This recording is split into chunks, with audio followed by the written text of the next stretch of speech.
Entonces hoy quiero presentarles un invitado, porque hoy tengo un predicador invitado. Ustedes no sabían, pero Dios sí. Es uno de los graduados de la Escuela de Cosmovisión Bíblica. Voy a invitar a mi hermano Yesid Delgado que venga por acá y ustedes le van a dar un aplauso. Algunos de ustedes que no lo conocen como maestro dirán, pero ¿de dónde salió, no? No salió de la Escuela de Cosmovisión Bíblica. Él hace rato ha enseñado en la iglesia con los niños, porque enseñar niños no es fácil.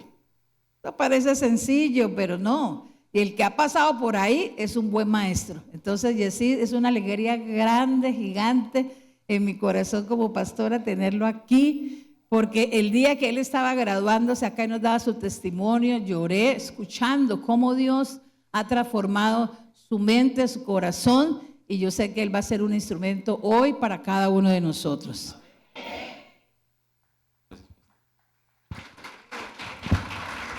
Vamos a orar por él. Yo sé que él va a orar por la enseñanza, pero vamos a orar por él. Señor, quiero darte gracias por la disposición de este varón, porque nos estás escuchando como iglesia en las oraciones que hemos hecho. Que se levanten hombres, Señor, para alabar tu nombre y para enseñar la palabra. Gracias por el don, el ministerio que has puesto en este varón. Y hoy bendigo su vida, bendigo su familia y te doy gracias, Señor, por el tiempo que él ha sacado durante estos días para prepararse, estudiar y ahora para exponer esta palabra. En el nombre de Jesús, amén y amén. Buenos días. Estoy un poco tenso, pero bueno, vamos a empezar haciendo una pequeña oración para ir bajando un poco el peso. Te damos gracias, Padre Celestial, por la oportunidad que nos has regalado de reunirnos. Te damos gracias por tu palabra, que es la verdad que ilumina nuestro camino. En este momento te pedimos que tu Espíritu Santo esté presente en nosotros. Te rogamos que abras nuestras mentes y nuestros corazones para entender tu cosmovisión y el propósito que tienes para nosotros, tu iglesia. Ayúdanos a ver que nuestro llamado no es solo en este templo, sino en cada una de las esferas de la sociedad. Señor, danos valentía y sabiduría para retomar el lugar que nos has dado como luz a las naciones. Ayúdanos a comprender este mensaje no solo como conocimiento, sino como un llamado a la acción. Que esta enseñanza nos transforme para ser tus instrumentos y llevar tu reino a cada rincón de nuestras vidas. En el nombre de Jesucristo, amén. Bueno, hoy quiero darle gracias a Dios por permitirme estar aquí arriba, es un privilegio. Gracias a la pastora por brindarnos estos espacios para enseñar un poco de lo que aprendimos en la escuela. No se trata solamente de recibir y recibir, sino poder compartir con todos algo de lo que aprendimos y motivar a los que no lo han hecho para que no lo tomen como algo difícil, sino como una puerta para que abran su mente, como nos pasó a todos. Todos vivimos o somos cristianos, pero a veces vivimos con ideas humanistas y no lo sabemos. Enseñamos a nuestros hijos ideas humanistas y lo hacemos involuntariamente creyendo que todo está bien, que lo estamos haciendo bien, pero involuntariamente enseñamos cosas contrarias. Bueno, yo traigo un material para colocar.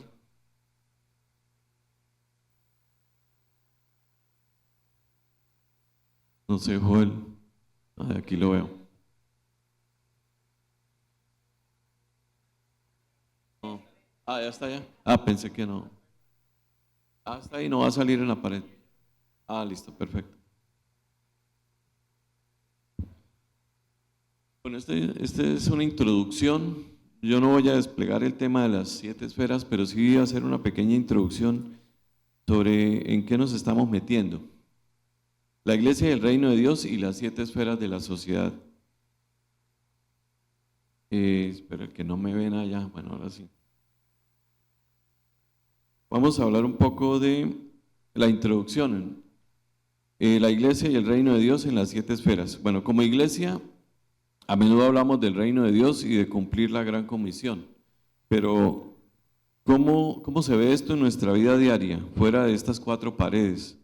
Y hoy vamos a explorar una idea fundamental que nos ayudará a entender cómo nuestra fe puede influir en todo lo que hacemos. No se trata de una doctrina nueva, sino de una perspectiva para que la iglesia siga cumpliendo su misión. Vamos a hablar un poco qué es una cosmovisión. En la siguiente, por favor. Bueno, una cosmovisión, usted dirá, bueno, ¿esto qué doctrina nueva es? Esto no es nuevo, esto lleva casi 50 años de estarse enseñando, pero tenemos el privilegio de que llegó a nosotros esta información. La palabra cosmovisión viene de dos palabras, cosmos, que significa orden, y visión, que es la acción de ver. Se trata de cómo vemos el mundo, el conjunto de valores y fundamentos que usamos para entender la realidad que nos rodea. Todos tenemos ideas diferentes, o sea que todos tenemos cosmovisiones diferentes.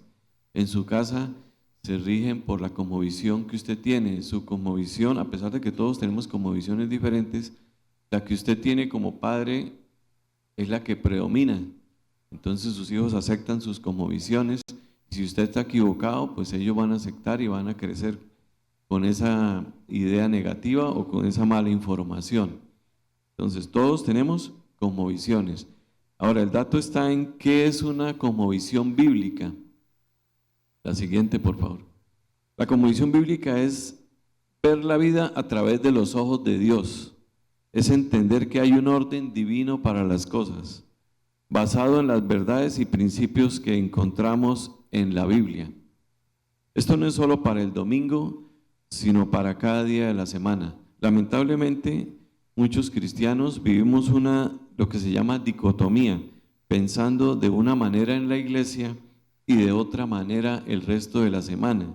Una dicotomía es cuando algo está dividido en dos, cuando sus pensamientos son dos. En la casa usted, en la iglesia es un santo, y cuando está fuera de la iglesia es otra cosa, ¿sí? Entonces, el siguiente, por favor. En la carta a los Romanos, capítulo 12, versículo 2, dice lo siguiente, según la nueva versión internacional, que me gustó un poco esa traducción, por decirlo así. Dice, no se amolden al mundo actual, sino sean transformados mediante la renovación de su mente. Así podrán comprobar cuál es la voluntad de Dios, buena, agradable y perfecta. Entonces, si la manera en que pensamos determina la manera en que vivimos, entonces tener una mente bíblica es crucial para todo lo que hagamos. Entonces, la Biblia es clara, ¿no? No es un invento, dice que tenemos que transformar y renovar nuestra mente. Solo estudiando la Escritura nos vamos a poder dar cuenta si lo que nosotros estamos recibiendo es falso o es verdadero, y si lo que le estamos enseñando a nuestra familia también lo es. Nosotros como cristianos a veces no valoramos la Biblia como un libro poderoso que es, sino lo tenemos como un libro más de la biblioteca, y eso no es así. La Biblia tiene muchísimo poder, pero solo lo vamos a poder ver en la medida en que la estudiemos y en que nos preparemos y la estudiemos. Mientras el libro esté guardado, no va a pasar nada. Entonces, voy a hablarles un poco del origen de las 7 esferas de la sociedad. Como les habíamos dicho, las 7 esferas de la sociedad no es una teoría humana, sino una revelación que Dios dio a la iglesia para que la iglesia discipule a las naciones. La siguiente, por favor. Este señor que ustedes ven ahí, todo comenzó en el año 1975, o sea, hace 50 años, no empezó ayer. Cuando un siervo de Cristo llamado Loren Cunningham, que ustedes lo ven ahí, es el fundador del ministerio Juventud con una Misión. Si no lo conocían, es él. Él se inquietaba por ver cómo su nación, Estados Unidos, se alejaba de los fundamentos bíblicos. Él oró pidiéndole a Dios una estrategia para discipular a la nación. Pero también mientras él oraba, Dios le reveló 7 áreas específicas de la sociedad que la iglesia debía impactar y él tomó nota sobre eso. La siguiente, por favor. Horas después, el señor Bill Ray, que es el director de otro ministerio, la Cruzada Estudiantil y Profesional para Cristo, este señor lo llamó para contarle que Dios le había dado esta misma revelación.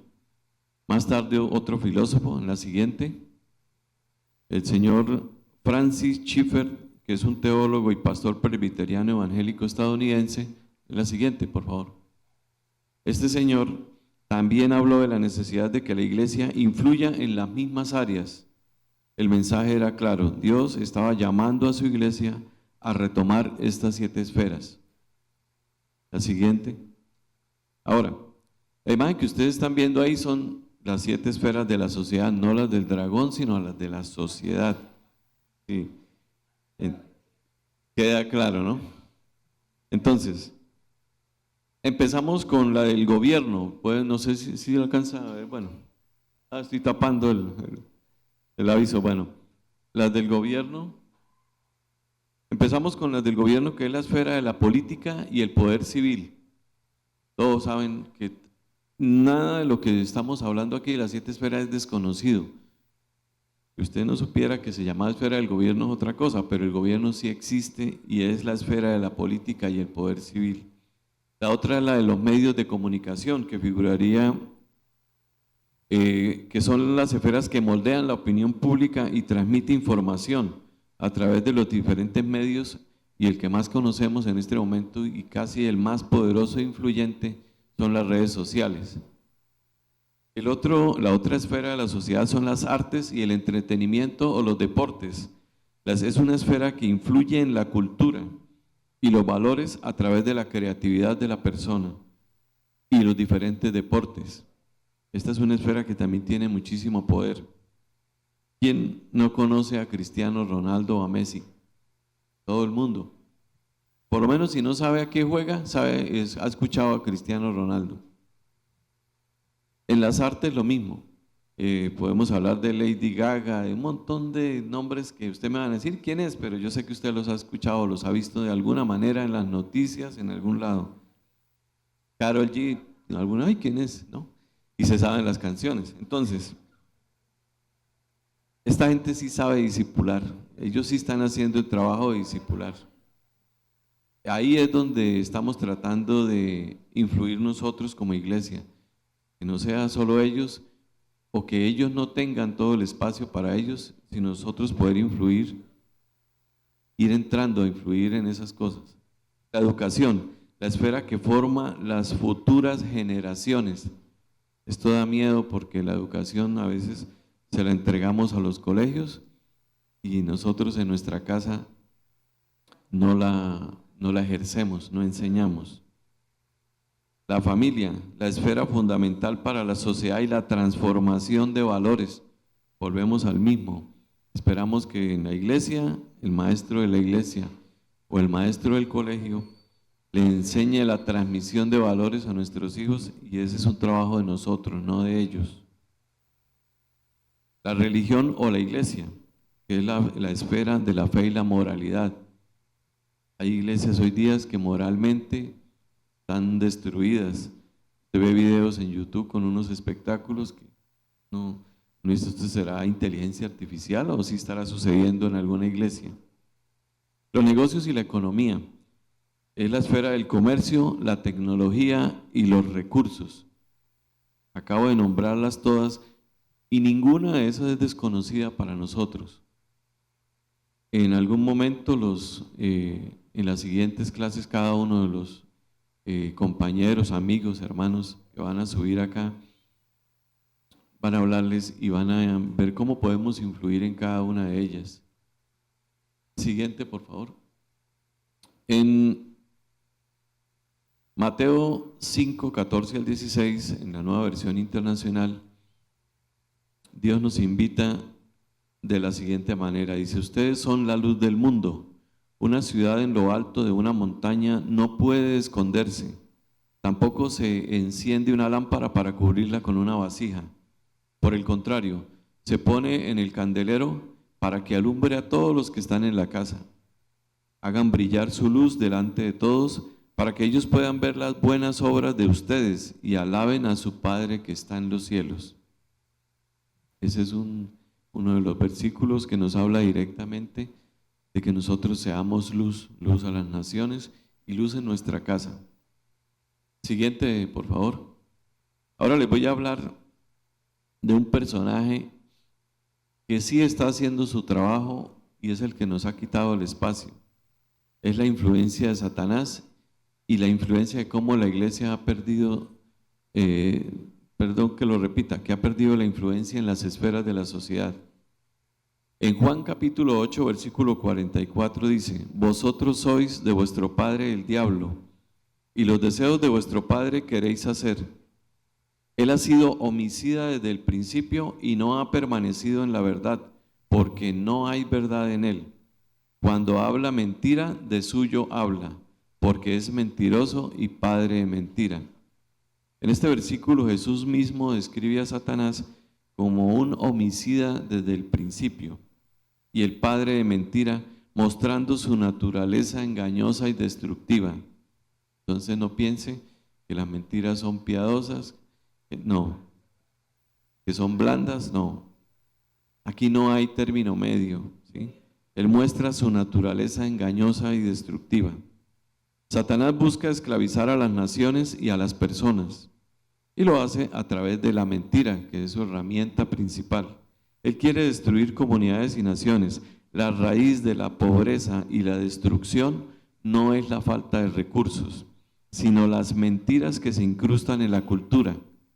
Un ejemplo: Venezuela tiene las mayores reservas probadas de petróleo en el mundo, ocupa el primer lugar en reservas, y en producción se encuentra en el puesto 19 a nivel mundial y cuarto a nivel de Latinoamérica. Y mire la situación económica en que vive Venezuela. Entonces, no es por falta de recursos, siendo el país con el primer puesto en recursos para explotar. Otro ejemplo podríamos tocar como nosotros aquí en Santander. Hace como un año encontraron un yacimiento de gas que nos puede dar gas para los próximos 40 años. ¿Se imagina cuánto hay ahí? Pero nuestro gobierno dice que no, que se lo tenemos que comprar a Venezuela porque no vamos a explotar recursos que se van a acabar. El petróleo se va a acabar, que el gas se va a acabar. Eso no es cierto. Dios nos ha provisto, enredé. Dios nos ha provisto de todos los recursos desde siempre. Y esta es una de esas mentiras que Satanás quiere meternos, de que tenemos que buscar otra manera, aunque sí es cierto, debemos buscar energías limpias, pero no acabando lo que tenemos, sino sabiendo hacer un equilibrio en el consumo y en la producción. Siguiente, por favor. Hay dos armas principales que Satanás usa. Pueden ver ahí, una son las filosofías vacías y engañosas, y la otra son los principios básicos del mundo o las telarañas de mentiras. Estas dos armas que él usa, les voy a dar un ejemplo. La filosofía vacía y engañosas, como el humanismo que adora, el humanismo adora al hombre y le da todo el crédito al hombre y se lo quita a Dios. Estas filosofías son huecas y sin sustancia. Por ejemplo, la moralidad sin Dios. El humanismo enseña que el ser humano puede decidir lo que está bien y lo que está mal sin necesidad de la Biblia. Se promueven ideas como: si no le haces daño a nadie, está bien. Esto puede sonar razonable, pero ignora la existencia del pecado y el daño espiritual que nos causamos a nosotros mismos. La idea de que el hombre es la medida de la moralidad lleva a que cada persona tenga su propia verdad, lo que genera confusión entre todo el mundo. La siguiente es la felicidad en el consumo. Estos son ejemplos, ¿no?, de lo que son filosofías engañosas. Y nombro dos que ustedes las han escuchado y de pronto ni sabían que son filosofías engañosas. La otra se llama la felicidad en el consumo. En la economía, en la esfera de la economía, el humanismo a menudo se disfraza de materialismo o consumismo. La idea es que la felicidad y el éxito se logran acumulando bienes o buscando placeres. Ejemplo, la publicidad nos bombardea con el mensaje: si no tienes esto, no eres feliz, o tú te lo mereces todo. Esto genera insatisfacción constante y una búsqueda interminable de cosas.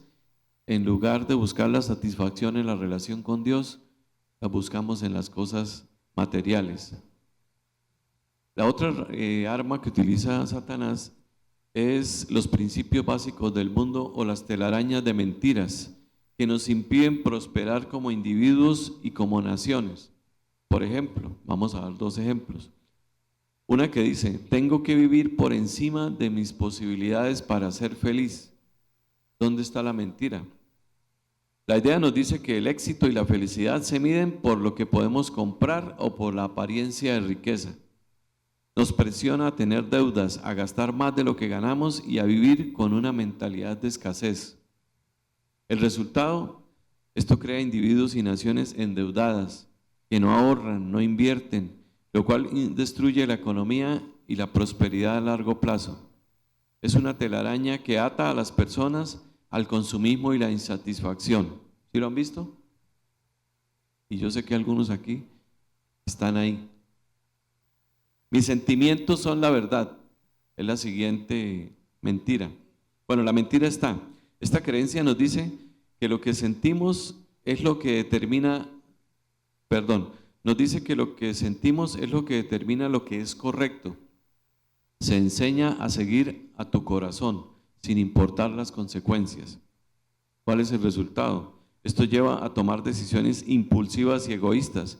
Cuando nuestros sentimientos son la guía, ignoramos la sabiduría, ignoramos los consejos y, lo más importante, ignoramos la palabra de Dios, que nos advierte que el corazón es engañoso, como dice Jeremías 17:9, engañoso es el corazón más que todas las cosas y perverso, ¿quién lo conocerá?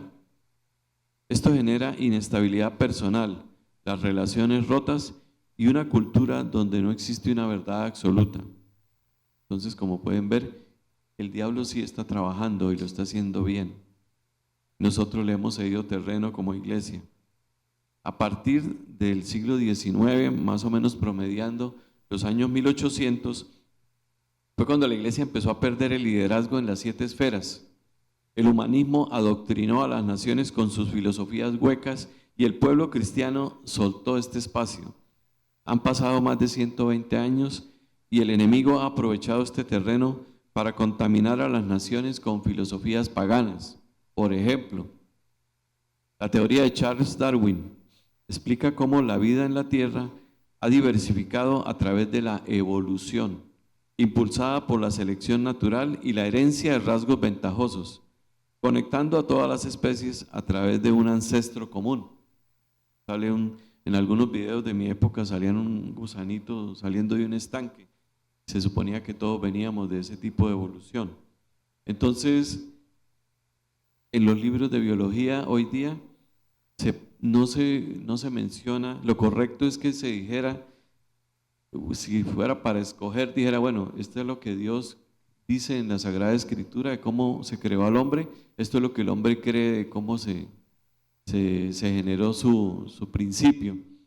Pero no, usted abre un libro de biología y lo que es una teoría de la evolución, para muchos no es una teoría, es una realidad, lo creen así. Y ya como no se menciona la Biblia, se saca la Biblia de ahí, pues la gente no lo toma como cierto y le creen más a la teoría humanista, a una filosofía humanista. Entonces, este es un ejemplo. Traté de dar ejemplo de todo lo que he podido explicarles para que tengan una idea de que no es desconocido lo que les estoy diciendo. Todo el mundo compartimos eso todos los días, lo vemos todos los días. La siguiente, por favor. Hay una pregunta que es: ¿qué debe hacer la iglesia de Cristo para ser parte de la solución? Si la iglesia no discipula al mundo, el mundo discipulará a la iglesia.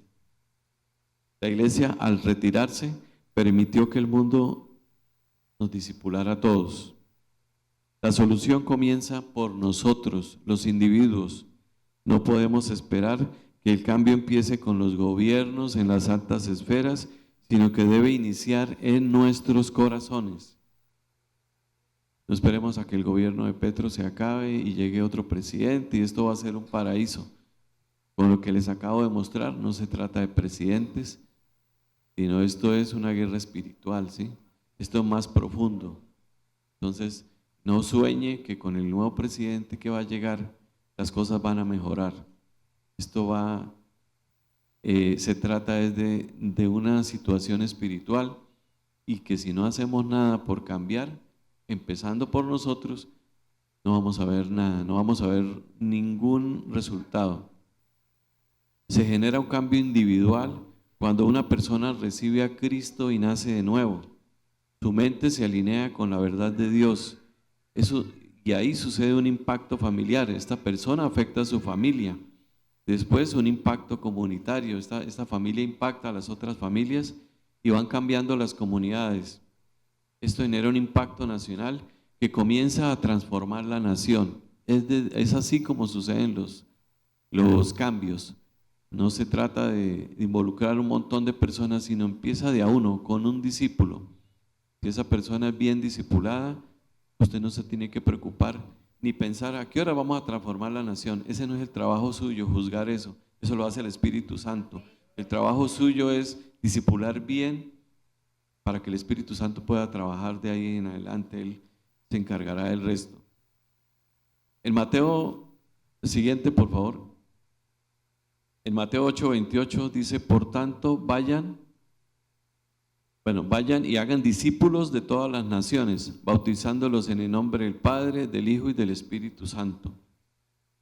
Como hemos visto la importancia de qué es una cosmovisión bíblica, el origen de las 7 esferas y cómo la iglesia ha perdido terreno en ellas, pero también hemos visto que la solución está en nosotros, la iglesia, y los invito a que retomemos nuestro lugar. Somos llamados a ser la luz en cada rincón de la sociedad. Y les dejo, siguiente por favor, les dejo esta pregunta de tarea, pero también la iremos solucionando a través de estos domingos, y es cómo podemos como individuos y como iglesia influir y ser luz de Cristo en cada una de estas esferas que conforman nuestra nación. Mi intervención pues ha terminado aquí, los dejo con la pastora para que ella pueda pues terminar esta enseñanza.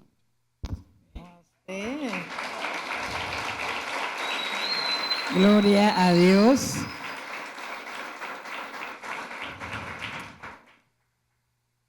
Entendimos, ¿cierto?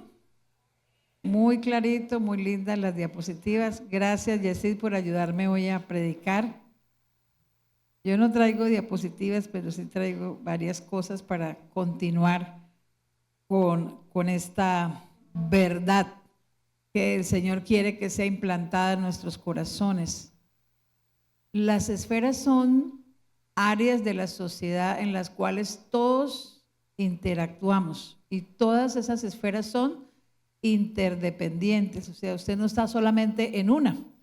Por ejemplo, Agustín, él es empresario, pertenece a la esfera de la economía, pero como Dios es el que manda en nosotros, esta semana dijo, no va a trabajar en la economía, va a trabajar en la esfera de la familia, y lo tuvo una semana en Bogotá con su familia, porque nosotros no hemos entendido que el dueño de la vida de nosotros, ¿quién es? Y las cosas se hacen como Él dice, ¿sí? Querida Julie, espero que en octubre puedas estar aquí, que no viajes tanto. No, mentira. Ella trabaja en la esfera del arte, ella fue una de las primeras de esta congregación que empezó este trabajo, que entendió, ¿sí?, la importancia de la creatividad y bueno, todos los talentos que Dios le ha dado para trabajar en la esfera del arte, pero también ella trabaja en la economía, trabaja en la familia, ¿sí? Y yo sé que, espero, Julie esté aquí en octubre para que nos dé parte de su testimonio cuando empecemos a trabajar la esfera del arte.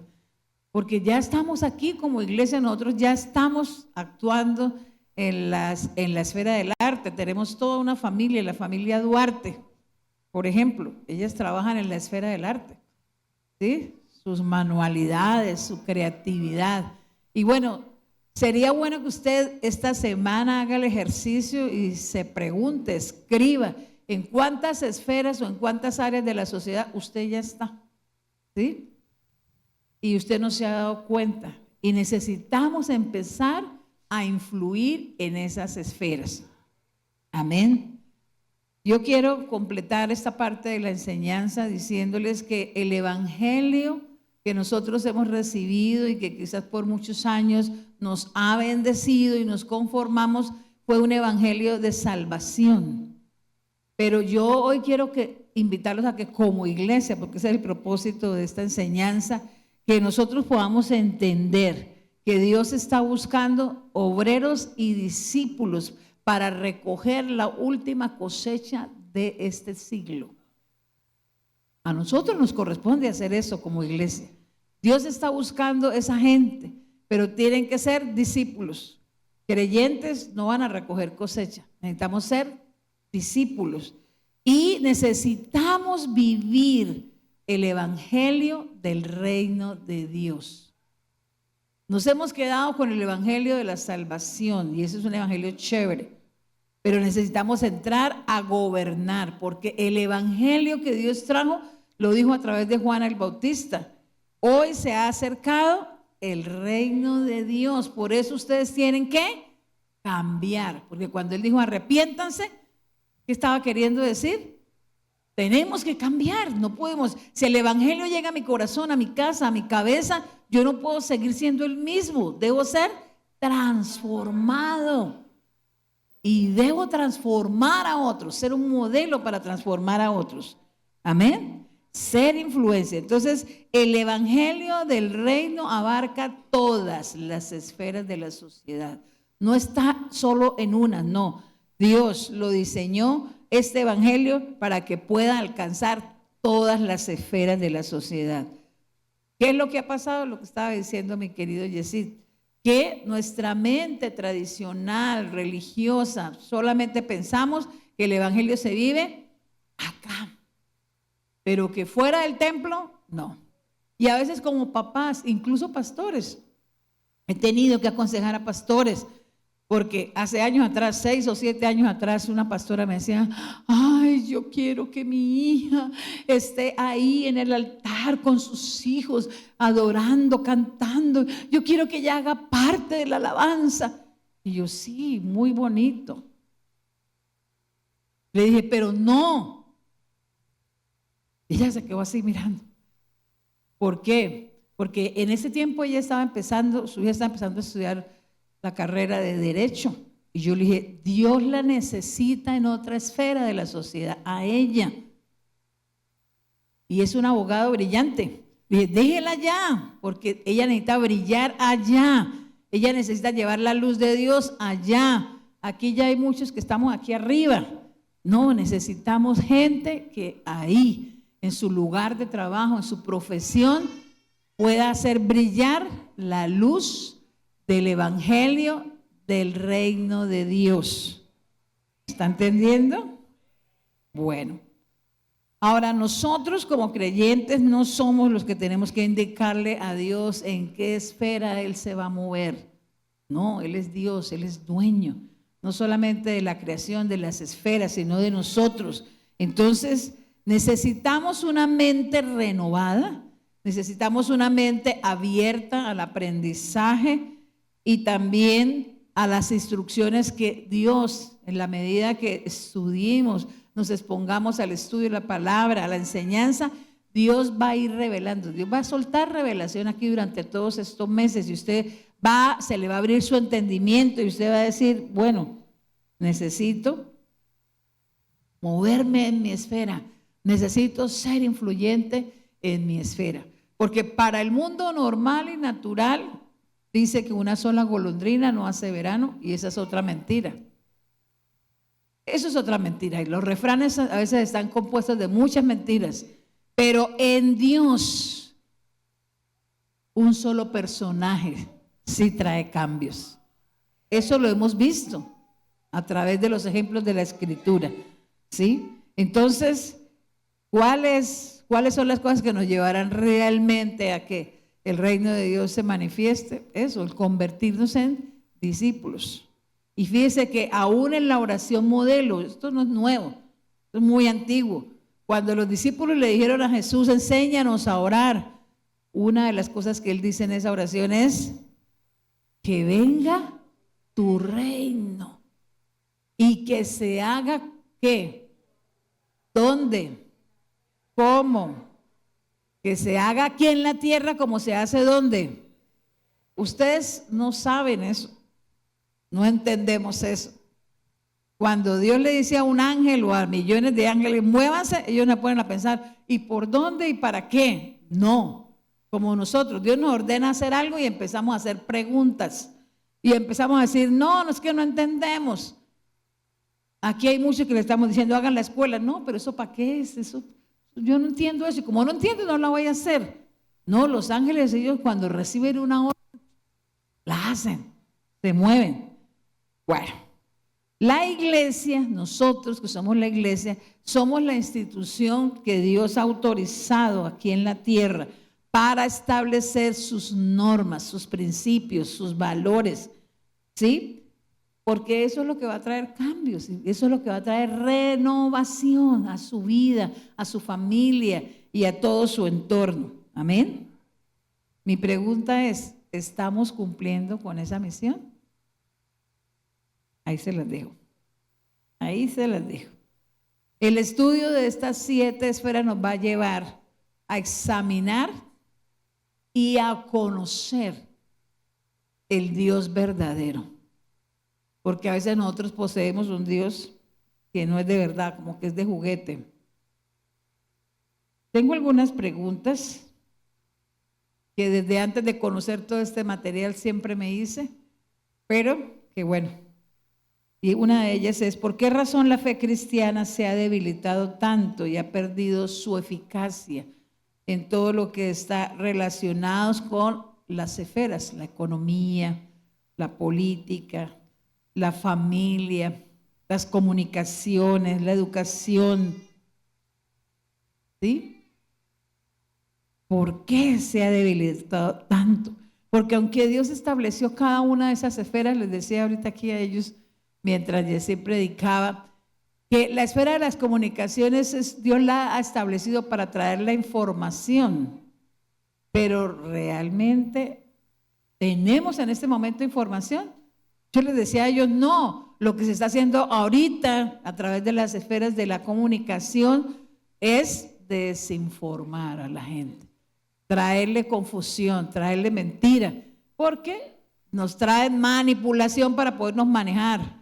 Gracias a Dios que nosotros no somos borregos, nosotros somos hijos de Dios, teniendo el entendimiento, la sabiduría y el discernimiento de Dios. No, yo no me la paso viendo videos ni en internet, ni en YouTube, ni nada. Desde la pandemia decidí eso, porque de verdad que cuando llegó la pandemia a mí me daba miedo abrir el celular. Yo cada vez que abría el celular decía, Dios mío, ¿qué más van a decir ahí? Porque eso lo que hizo fue sembrar tanto miedo en la sociedad. Y el enemigo nos quiere controlar a través del miedo. Y no, nosotros, ¿por qué nos vamos a dejar controlar? Nosotros somos la autoridad aquí en esta tierra. Dios nos ha establecido como autoridad. Porque lo que se está moviendo ahora, no solamente en Colombia, en Bucaramanga y en el mundo, son huestes espirituales de maldad para destruir, porque el enemigo sabe que le queda cortico tiempo. Entonces tengo otra pregunta, ¿qué es lo que ha fallado como iglesia? ¿En qué hemos fallado? Y quiero comentarles esto. En los tiempos bíblicos, esa es mi reflexión, aún en medio de crisis como la cautividad que vivió Israel, hombres como Nehemías, Jeremías, Daniel y sus amigos permanecieron firmes y siendo un testimonio fiel, incluso influenciando a sus gobernantes. Mire, cuando a Daniel le propusieron, el jefe de los eunucos, el rey dice, esta es la comida y ustedes tienen que comer esto. ¿Él qué dijo? ¿Pero por qué? ¿Por qué dijo no? porque él era un discípulo, tenía convicciones firmes y él dijo no, porque dice la palabra, propuso en su corazón no contaminarse. Ese es el problema que nosotros tenemos, que nosotros no tenemos un propósito en nuestro corazón. Daniel propuso no contaminarse y él le dijo, no, la comida que nosotros vamos a comer es esta y punto. No vamos a tomar vino, no vamos a contaminarnos con esa comida, vamos a comer esto y agua. ¿Y qué resultó después de eso? ¿Ah? ¿Fueron mejores o fueron peores? Fueron mejores, no solamente físicamente, sino en sabiduría, en revelación, porque ellos sabían a quién tenían. ¿Cuál es el problema de nosotros hoy? Bueno, en épocas más recientes, en el caso de Lutero, y los que hagan la escuela y la hicieron ya saben, ese grupo llamado los peregrinos y otros personajes cristianos lucharon y defendieron su fe, fueron usados en grandes proyectos bíblicos, científicos, en diferentes esferas de la sociedad, hicieron inventos, cosas que trajeron bendición a la sociedad, incluso fundaron naciones como Estados Unidos, que se fundó en el temor de Dios y que ahora está bien alejada, ¿no? Pero en ese tiempo, ellos, no solamente los personajes de la Biblia, no, hombres de carne y hueso como nosotros, transformaron su entorno, trajeron libertad a su gente. ¿Sí? Y encontré esta entrevista que hizo un periodista británico no creyente, aproximadamente en el año 2000. Él estaba preocupado. Fíjense que ustedes piensan que nosotros somos los únicos que nos preocupamos, pero los no creyentes también se preocupan. Ellos ven que en Colombia hay como 10 millones de cristianos. ¿Y qué transformación hemos hecho? Entonces, este hombre preocupado por la pobre influencia de la iglesia en la sociedad, hizo una investigación tomando como base una iglesia en Estados Unidos, en Dallas. Pues en esa región, según él, abundan las iglesias, bueno, abundaban porque en este momento ya eso hace 25 años o más. Tomó como base una iglesia, porque ahí en esa iglesia, él veía que esa iglesia, o en esa región, las iglesias los domingos se llenaban. Y entonces él dijo, bueno, vamos a estudiar. Y entonces se hizo, paralelamente a mirar la asistencia, se propuso a revisar el área social de la ciudad para ver de qué manera esas iglesias que se llenaban los domingos habían transformado el entorno. Y bueno, realmente él examinó la parte del crimen, la seguridad de la ciudad, el sistema judicial y penal, también examinó el sistema sanitario, los hospitales, la tasa de mortalidad infantil, la educación y el empleo. O sea, él se metió con todas las partes de las áreas y las esferas de la sociedad. Y la conclusión de ese trabajo de investigación fue que nadie que fuera bien entendido desearía o querría vivir en esa ciudad, porque las condiciones sociales y económicas no ofrecían una calidad de vida para sus ciudadanos. Ninguno quisiera vivir en esa ciudad.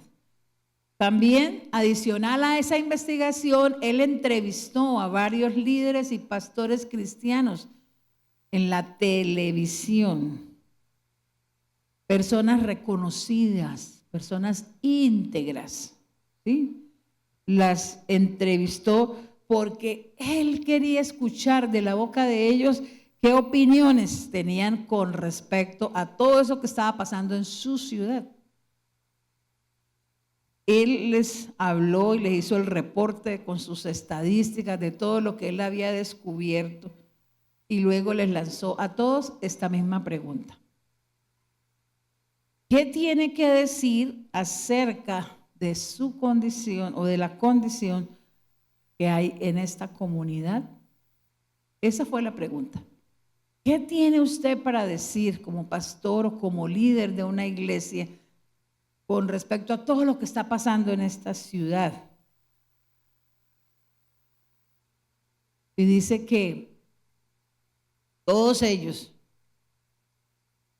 entrevistados, obviamente no en el mismo tiempo, en diferentes momentos, respondieron de la misma manera, de una forma distinta, pero básicamente la respuesta era la misma, ¿no? ¿Qué respondieron ellos? Eso no nos incumbe a nosotros, pues yo soy un líder espiritual.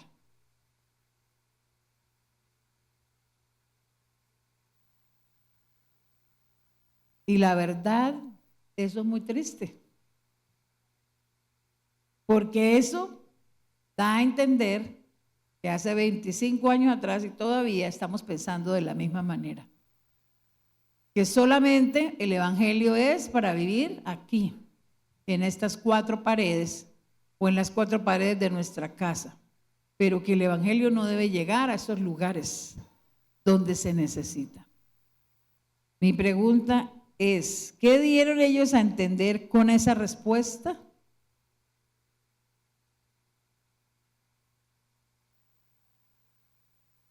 Quiero escuchar. Que no era tarea de ellos. ¿Quién más? ¿Quién da más? ¿Cómo? Que no había transformación. ¿Quién más?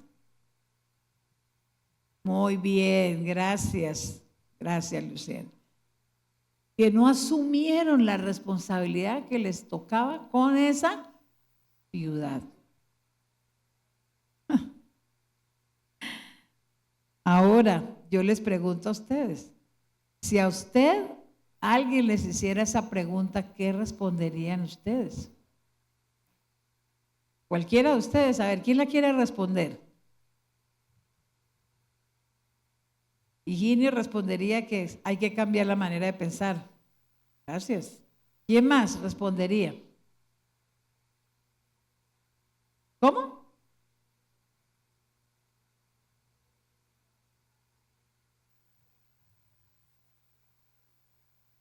Bueno, con el conocimiento que estamos adquiriendo, empezaríamos a trabajar persona a persona, ¿cierto? Porque como decía Yesid, empezar a transformar una nación, complicado, o una ciudad. Por eso la propuesta es que empecemos a transformar nuestra familia. La semana entrante vamos a hablar de ese tema, ¿sí? Tenemos que empezar con nuestra área de influencia más cercana para luego podernos seguir extendiendo, ¿sí? Tenemos que empezar por ahí, no podemos ser indiferentes, no. Con ningún miembro de nuestra familia podemos ser indiferentes. Tenemos que empezar por ahí. Por eso estoy de acuerdo con Yesid y he tratado durante estos años que llevo aquí, estos 5 años, de que ustedes entiendan eso, que la tarea de educar y formar a sus hijos no es mía ni de los maestros de escuela dominical. No, nosotros somos un apoyo, pero esa responsabilidad les corresponde a ustedes. A ustedes. ¿Por qué seguimos dejando? Porque yo pudiera acabar la enseñanza de los niños. ¿Por qué seguimos dejándolo? No por una entretención, porque sé que aquí vienen niños, incluso tenemos un fruto de eso aquí, ya que es un líder ya aquí, que desde niño recibió enseñanza y ahora es uno de los líderes de los jóvenes. Pero sus papás no venían aquí a la iglesia. Alguien de las maestras lo traía, yo soy testigo de eso. Y ahora él está ya liderando aquí en la iglesia. Por esos niños es que nosotros hacemos la clase, o por lo menos yo como pastor tengo claro que por ellos hay que hacer una clase de escuela dominical, para que reciban los principios que no reciben en su casa. Pero usted como papá, mamá, abuelo, tío, primo, hermano, usted es el encargado de discipular.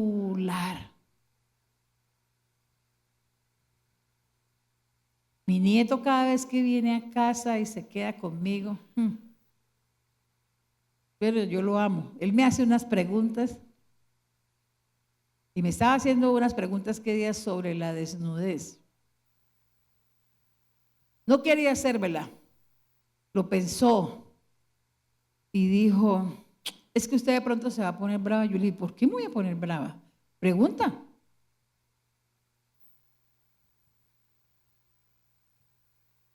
Y voy a hacer la pregunta. Ni siquiera le he contado a ellos.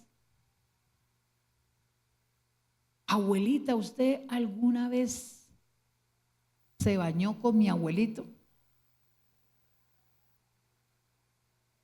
Y yo sí. Y ya entendí el mensaje, ¿no? Pero luego le llegué a la palabra de Dios.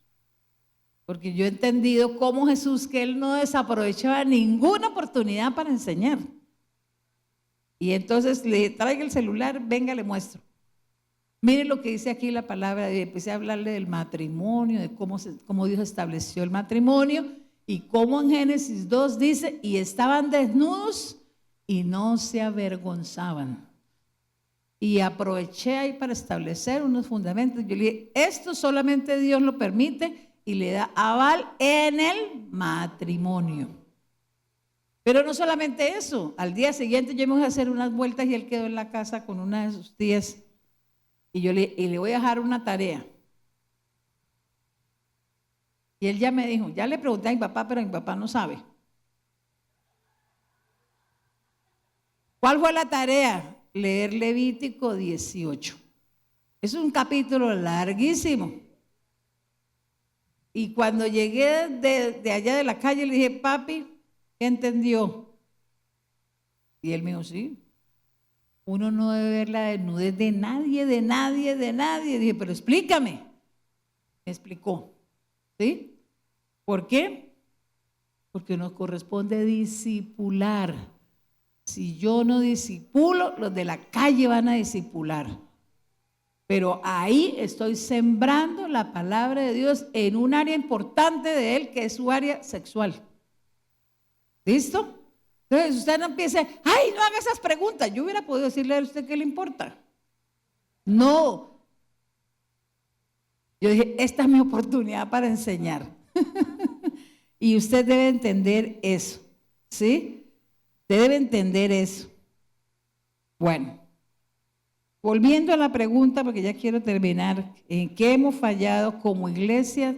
Tengo 3 razones en que yo creo que hemos fallado. Número 1, primero nosotros no estamos convencidos que realmente Dios existe. Y si acaso creemos que Él existe, lo hemos ignorado. Porque como decía mi querido Yesid, puso las bases, el humanismo y el hedonismo, que son los que se encargan de que todo es el placer y si a usted le gusta, hágalo. ¿Sí? Esas son las filosofías huecas que han desplazado a Dios del centro. Y usted dice, no, yo sí creo que Dios existe. Usted lo dice con su boca, pero con sus hechos, ¿qué está haciendo? Hermanos, tenemos que reconocer en qué estamos fallando, porque si estamos fallando ahí, no vamos a ser personas que transforman, ni vamos a ser transformados, ni vamos a transformar. Entonces, ¿cómo estamos viviendo? Tenemos que examinarnos, tenemos muchas filosofías huecas. El humanismo se entronó para desplazar a Dios. Y entonces dicen, no, eso es una teoría, pero fíjense que la teoría está bien amarrada con espíritus de error y de engaño, que aunque es una teoría nunca se ha comprobado, sin embargo, Dios no existe. ¿Por qué se dijo esa mentira? Porque todo lo que el diablo se inventa tiene un propósito, y era poder desplazar a Dios para entronar al hombre. Y entonces ahora ya Dios no manda, Dios no existe. Yo soy el que mando mi vida, yo tengo mi moralidad y yo hago lo que yo quiero con mi vida y nadie se puede meter. ¿Sí? Y ese tipo de pensamientos está aquí en la iglesia. A veces uno le va a llamar la atención a alguien, en la iglesia no. Hasta ahí, pastora. Y no lo dejan entrar porque yo soy el que mando mi vida. Usted ahí no puede entrar. Entonces eso está presente en nosotros.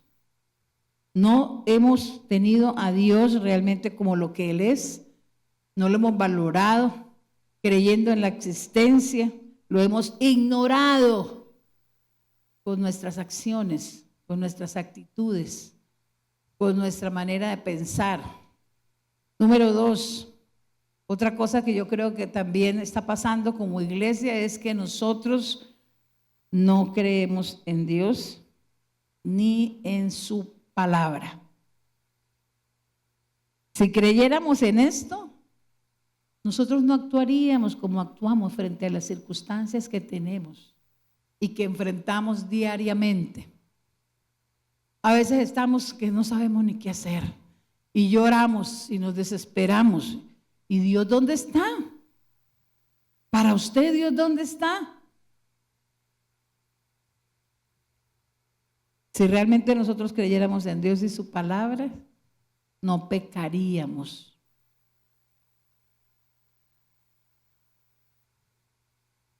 ¿Pero qué sucede? Fácilmente estamos llevando la conducta del mundo y el mundo nos discipuló a nosotros como iglesia. Y felicito a los papás que se han parado en la raya con sus hijos y han mantenido los principios de la palabra. Y animo a los que han flaqueado en eso a que se pongan los, ¿sí? Y que retomen la autoridad. Porque para usted poder ver sus hijos transformados, usted tiene que alinearlos con la palabra de Dios. Mi hija Alba Luz, desde que estaba pequeña, cada vez que yo la corría, ¿por qué? Ella siempre tenía esa tendencia. Con Samuel nunca fue así, pero ella sí, todo el tiempo era, ¿pero por qué? Porque hay gente que le gusta cuestionar, hay gente que no le gusta obedecer, que le cuesta someterse. Y yo le decía, porque la palabra de Dios lo dice y la palabra de Dios es el manual. Por eso es que hay que hacerlo. Y le decía yo, y porque mi responsabilidad como madre es entregarle buenas cuentas a Dios. Y cuando Dios me llame a mí a tomar cuentas por ustedes, no quiero que me regañen ni quiero que me vaya mal. A mí me corresponde enseñarle. ¿Sí? Entonces ponga orden en su casa. Si realmente usted cree en Dios y en la palabra de Dios, actúe de manera coherente con lo que está aquí. Necesitamos recuperar eso para poder tener influencia en nuestra casa y en la sociedad. Y por último, yo creo que como cristianos nosotros no hemos aplicado los principios y los valores de la palabra. Yo sé que no es fácil, porque seguir a Cristo es hermoso, pero tiene un costo. Tenemos que renunciar a nuestro yo. Dice la palabra, tenemos que morir. Tenemos que dejar a padre y a madre. Ustedes ya saben el significado de eso, ¿cierto? No es que vamos a deshonrar a los papás, no es que nos vamos a olvidar de ellos, no. Es que Dios tiene que estar por encima de papá, de mamá, esposa, hijos.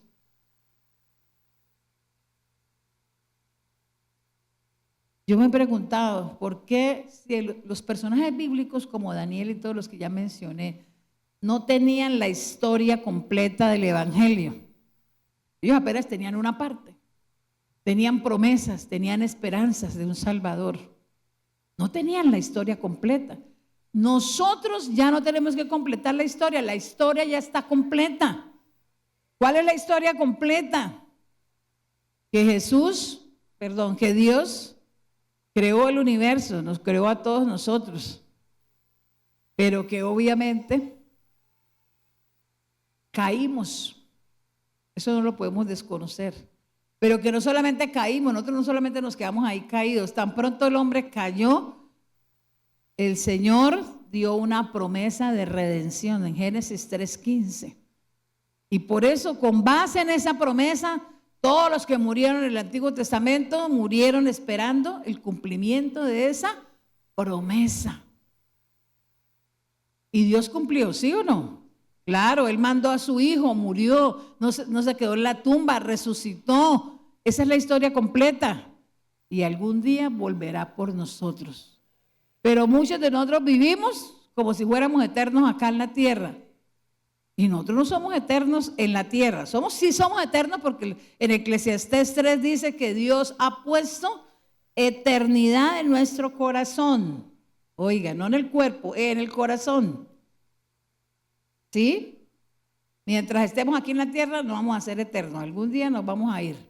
Pero en la eternidad, en el más allá, seguiremos existiendo. Entonces, ¿por qué hasta el día de hoy no nos funciona esa parte de la influencia? ¿Por qué no hemos podido transformar a esta ciudad o a esta nación? ¿Por qué?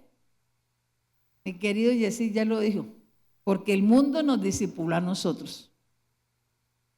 Entonces mi propuesta en este día, mi invitación en este día es que podamos pasar de ese primer paso que ya dimos en el Evangelio de la salvación. Yo sé que aquí la mayoría ya le abrió su corazón a Dios y usted ha sido salvo y está feliz porque se va para el cielo, pero eso no es toda la vida. Necesitamos ahora recibir el Evangelio del reino. Necesitamos convertirnos en discípulos. La invitación de hoy es a morir. Necesitamos morir a nuestro yo para que el Dios verdadero fluya a través de nosotros. Y yo sé que ese mensaje no es un mensaje halagador, porque hoy día en las iglesias se predican son los mensajes de la prosperidad. Pero yo no llego a ser discípulo ni a transformar a nadie si yo creo en un Jesús histórico. ¿Cuál es el Jesús histórico que todos hemos creído? El de la Navidad y el de la Semana Mayor. ¿Sí? Nosotros todos creemos en ese. Pero resulta que necesitamos llegar a ser discípulos de Cristo. Sentir que de verdad usted, no la iglesia en general, no, yo como persona, Dios me está llamando a cumplir una misión. ¿Cuál es la misión? Por lo menos discipule a uno, por lo menos empiece con uno. Esa es mi propuesta. No nos vamos a ganar el resto de la ciudad, no vamos a hacer campañas evangelísticas. No, ya nos dimos cuenta que eso no funciona. Gracias a Dios por los que pueden hacer eso. Pero yo no quiero seguir invirtiendo mi tiempo en algo que no va a funcionar. Necesitamos dedicar tiempo a una persona para discipular, enseñar la palabra. Por eso estoy invirtiendo tiempo en mis nietos. Porque algún día yo me iré, pero ellos seguirán con esto. Usted tiene que empezar a discipular a sus hijos, a sus nietos.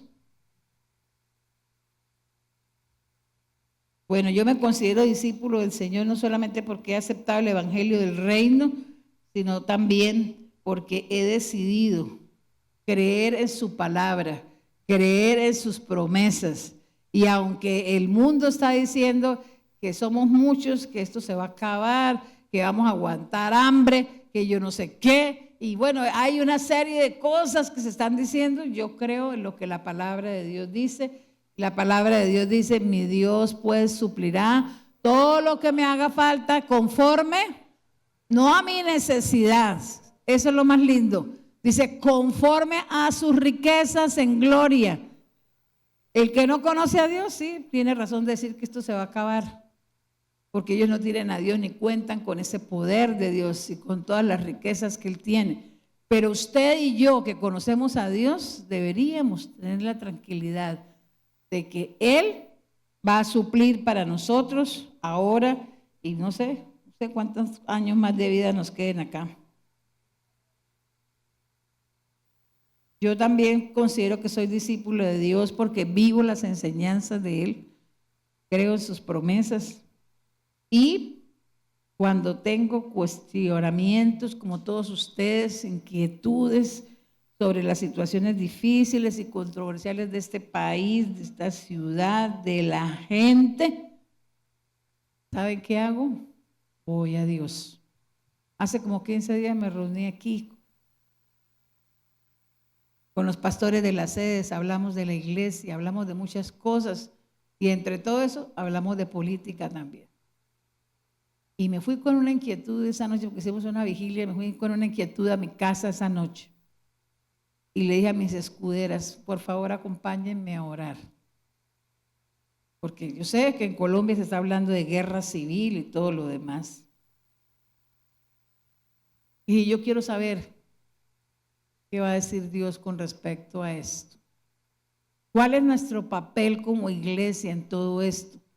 Porque repito, yo soy discípulo, yo no soy creyente.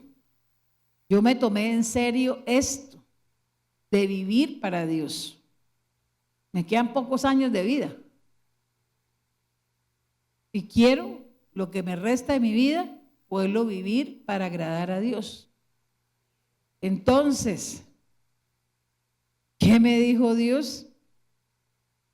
Que cada vez que sientas esas inquietudes puedo ir a Él, porque el que tiene la verdad de todo lo que está pasando y de lo que va a pasar, no solamente en Colombia y en el mundo, es Él. No es lo que se está comentando, que estoy en un grupo de militares, que estoy en un grupo de no sé qué, que estoy en otro grupo de no sé qué más. No, eso pueden hablar, desgastarse, decir, pero a última hora en este país y en el mundo pasará lo que Dios diga, lo que Dios quiere. ¿Qué debo hacer? Tampoco me puedo echar a la locha, no. Yo necesito como creyente, como discípulo, estar en la jugada. ¿Qué tengo que hacer? Bueno, ya tengo unas instrucciones y poco a poco estaré diciéndolas, pero no tengo por qué estar confundida, perdida, desanimada. No, porque Dios existe. Dios existe, Él se ha revelado a nosotros por la creación, por la palabra, de tantas maneras. Yo creo en eso, porque para mí Dios es real. Entonces, para mí, Dios es la fuente de la verdadera sabiduría. Yo sé que hay muchos expertos, entre comillas, opinando. Y usted siga opinando si lo quiere hacer, pero yo prefiero depender de la fuente que tiene la sabiduría y que no solamente tiene la sabiduría, sino el poder para resolver todo eso que va a ocurrir. Entonces, necesitamos realmente es descansar en el Señor. Pero como discípulos necesitamos pasar de creyentes a una vida diferente. Porque el discípulo tiene unas costumbres diferentes, tiene una forma de pensar diferente, tiene hábitos diferentes, tiene una forma de hablar y de carácter diferente. Yo ya terminé. Y le he dicho al Señor, no sé qué va a pasar, cómo va a responder la congregación a esto. Yo sé que no tengo el poder de producir discípulos, quisiera tenerlo. Le digo la verdad, quisiera tener ese poder, pero no, eso no está en mí. Eso está en cada uno de ustedes, que puedan tomar una decisión y decir, de verdad, ya no voy a seguir siendo un creyente común y corriente de banca, sentado, mirando a los demás. No, voy a trabajar, voy a empezar a hacer algo que pueda traer un cambio y una transformación. Si todos realmente hacemos eso, vamos a ver esa transformación. Pero no lo vamos a hacer en montón, uno a uno, uno a uno. Amén. Quiero orar y quiero hacer un llamado ya. Y es que si usted realmente entendió este mensaje, usted pueda tomar hoy la decisión de ser un discípulo del Señor. Dígale, Señor, ya no más. Ya no quiero vivir esa vida rutinaria, sin sabor, sin propósito, llenos de miedo, llenos de pereza, llenos de, bueno, no sé, de sinsabores. Si usted ha entendido eso, yo quiero que usted venga hoy al altar.